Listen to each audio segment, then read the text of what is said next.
Imani ni ujasiri, ni uhakika, ni kujiamini, ni confidence unaokuwa nayo katika neno la Mungu na ndani ya Mungu. Unakuwa na ujasiri katika Mungu na katika neno lake. Hiyo ndio imani. Imani ni kujiamini kikamilifu kwa Mungu na kwa neno lake. Kujiamini kikamilifu ni kusimama kwenye uaminifu wa neno la Mungu kwamba alichokiahidi au alichosema anaweza kukifanya. Imani ni kusimama kwenye uaminifu wa Mungu, sio kwenye uaminifu wa mtu au kwenye uhakika wa kitu, kwenye uaminifu wa Mungu, ukijua kwamba alichokisema au alichokiahidi ana uwezo wa kukifanya, kwa sababu yeye sio mtu ataseme uongo. Hesabu 23:19. Mungu si mtu aseme uongo, wala si mwanadamu ajute. Iwapo amesema hata litenda, iwapo menena hata litimiza. Mungu si mtu hata aseme uongo, wala si mwanadamu wala hata ajute. Ile kujuta Kiingereza kinatumia awe na kigeugeu, ageuke, badilike. Unajua mtu anaweza kukupromise kitu afu kageuka. Ikimaanisha kwamba Mungu akisema hana uwezo wa kubadilisha, hana uwezo kugeuka, akishasema amesema. Ndio maana neno lake lina uhakika. Kwa lugha nyingine kwamba chochote Mungu akiongea kimefanyika tayari. Anasema Mungu si mtu hata aseme uongo, wala si mwanadamu hata badilike. Anasema je, akiongea hata litenda? Akisema hata litimiza?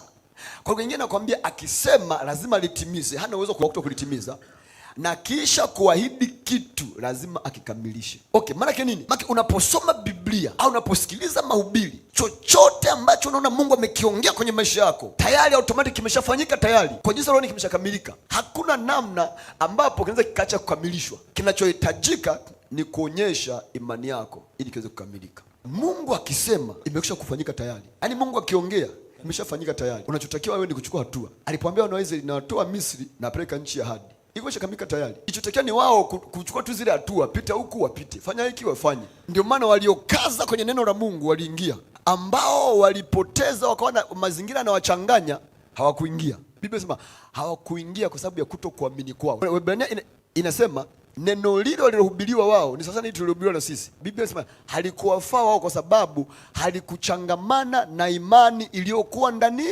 yao. Kwa sababu Warumi natuambia kila mtu anapewa kiwango cha imani. Kuna imani fulani inaachiliwa ndani ya mtu. Kila mtu ambaye mpesa maisha yake, kuna imani ndani yake. Ili neno lizae kwake lazima neno analolipokea lichangamane na imani iliyoko ndani yake. Kwa wale watu waliofia jangwani hawakuingia nchi hadi kwa sababu ya kutokuamini kwao. Walipokea neno la Mungu, halikuchangamana na imani iliyokuwa ndani yao. Ila hapo kina Joshua na kina Caleb walipokea neno la Mungu likachangamana na imani iliyokuwa ndani yao. Walionyesha imani yao kwa vitendo na wakafika nchi ya ahadi. Kwa sababu Mungu akiongea amefanya, bila kujali mazingira. Sikiliza, ukisoma kwenye Biblia neno lolote likakuingia, neno lolote likakujaa, ukisikiliza mahubiri kwa mtu yeyote ukasikia kama vile ndani yako pamekuwa triggered, pamechochewa, kuna kitu unasikia, kuna kamshamsha kameingia, kuna neno umelielewa, maana yake limeshakamilishwa kwenye maisha yako, bila kujali mazingira yanayokuzunguka. Haijalishi hali gani unaipitia kipindi hicho, haijalishi mazingira yuko kwenye mazingira gani kwa kipindi hicho, maadamu umelipokea ile neno limeshakamilishwa kwako. Ni hatua ya wewe kuanza kuliishi. Wakati Petro anamwambia Yesu, kama ni wewe na mimi niamuru nitembee juu ya maji, alipomwambia njoo, pale pale uwezo wa Petro kutembea juu ya maji ulikuwa umeshachia kwake. Ndio maana alipotoka alikanyaga, hakuzama. Kwa hiyo Petro alipomwambia Yesu, ikiwa kweli ni wewe, niamuru na mimi nije nitembee juu ya maji kama wewe. Akamwambia hamna shida, njoo. Alipomwambia njoo, hakuhitaji kuombewa tena, hakuhitaji ombi lingine lolote wala neno lolote. Uwezo wa yeye kutembea juu ya maji uliachiliwa pale pale. Kwa akatembea juu ya maji. Kwani kwa sababu hakuwa anatembea juu ya maji, alikuwa anatembea juu ya neno la Yesu. Kwa Petro anatembea juu ya neno la Yesu. Shida ilipokuja ni pale alipopata mashaka, maana alidoubt neno la Mungu. Alitiamilia mashaka neno la Mungu. Na neno la Mungu shalitia mashaka, halitendi kazi upande wako. Kwa ile imani iliyokuwa imebebwa katika ile neno kuachiliwa kwenye maisha yake ilikufa pale pale. Kwa haijalishi mazingira yanayokuzunguka, kwenye neno lolote lile la maisha yako, uwezo wa kuwa juu tu upo. Na umeshakuachiliwa kwenye maisha yako. Swala la wewe kuamini neno na kutembea nalo.